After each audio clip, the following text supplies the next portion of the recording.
अभिनेता विजय राज को महाराष्ट्र की एक अदालत ने गुरुवार को 2020 में एक सहकर्मी द्वारा दायर यौन उत्पीड़न मामले में बरी कर दिया गया है।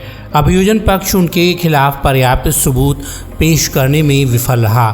क्रू मेंबर ने आरोप लगाया था कि अभिनेता ने करीब 5 साल पहले फिल्म शेरनी की शूटिंग के दौरान उसका यौन उत्पीड़न किया था। अतिरिक्त मुख्य न्यायिक मजिस्ट्रेट गोंदिया महेंद्र सोरटे ने अभिनेता के खिलाफ यौन उत्पीड़न और पीछा करने के तहत लगाए गए आरोपों को हटा दिया है।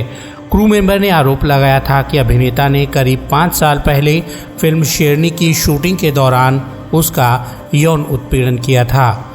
गोंदिया के रामनगर पुलिस स्टेशन में दर्ज शिकायत के अनुसार कथित अपराध 25 अक्टूबर सन 2020 की रात और 29 अक्टूबर 2020 की सुबह के बीच किया गया। अभिनेता विजय राज को 4 नवंबर सन 2020 को मध्य प्रदेश के बालाघाट में गिरफ्तार किया गया था। यहीं पर फिल्म क्रू कर रहा था। हालांकि उन्हें उसी दिन जमानत पर रिहा कर दिया गया था। तब से कोर्ट में ये मामला चल रहा है। कोर्ट के आदेश में कहा गया है कि शिकायतकर्ता ने कहा कि घटना एक होटल में हुई, लेकिन जांच अधिकारी मौके पर नहीं गए। न्यायाधीश ने कहा कि शिकायतकर्ता ने होटल में काम करने वाले 2-3 लोगों के नाम बताए, लेकिन उनके बयान भी दर्ज नहीं किए गए। अदालत ने कहा जांच अधिकारी ने आगे कोई जांच नहीं की, इसलिए अभियोजन पक्ष द्वारा पेश किए गए सबूत कमजोर और अपर्याप्त मालूम होते हैं। यहाँ तक कि सीसीटीवी फुटेज में भी आरोपी द्वारा कथित कृत्य करते हुए स्पष्ट रूप से नहीं दिखाया गया है। अदालत ने कहा कि अभियोजन पक्ष आरोपी के अपराध को निर्णायक रूप से साबित करने में विफल रहा है, इसलिए संदेह का लाभ आरोपी को जाता है। अदालत ने कहा कि अभियोजन पक्ष द्वारा पेश किए गए मौखिक साक्ष्य आरोपी को दोषी ठहराने के लिए पर्याप्त नहीं थे, इसलिए उसे बरी किया जाता है। कन्नड़ भाषा विवाद में सोनू निगम के खिलाफ बेंगलुरु में एफआईआर दर्ज करवाई गई थी। अब हाई कोर्ट ने सोनू की एफआईआर रद्द करने की अपील की सुनवाई में कहा है कि उनके खिलाफ दंडात्मक कार्रवाई न की जाए। कर्नाटक हाई कोर्ट ने कन्नड़ समुदाय के कथित तौर पर अपमान करने के मामले में सिंगर सोनू निगम को राहत दी है। कोर्ट ने आदेश दिया है कि उनके खिलाफ कोई दंडात्मक कार्रवाई नहीं की जाए, लेकिन उन्हें जांच में सहयोग करना होगा।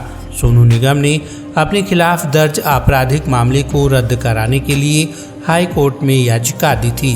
पिछले महीने म्यूजिक कंसर्ट में हुए विवाद के बाद शिकायत पर बेंगलुरु पुलिस ने बीएनएस की धारा 351(2), आपराधिक धमकी 352(1), शांति भंग करने के इरादे से अपमान और 353 सार्वजनिक शरारत भड़काने की आशंका वाले बयान सहित अन्य धाराओं के तहत मामला दर्ज किया गया था। जस्टिस शिवशंकर अमरनावर की बेंच ने कहा कि अदालत को राज्य सरकार ने भरोसा दिया है कि अगर वो जांच में सहयोग करती हैं तो उनके खिलाफ कोई दंडात्मक कार्रवाई नहीं की जाएगी।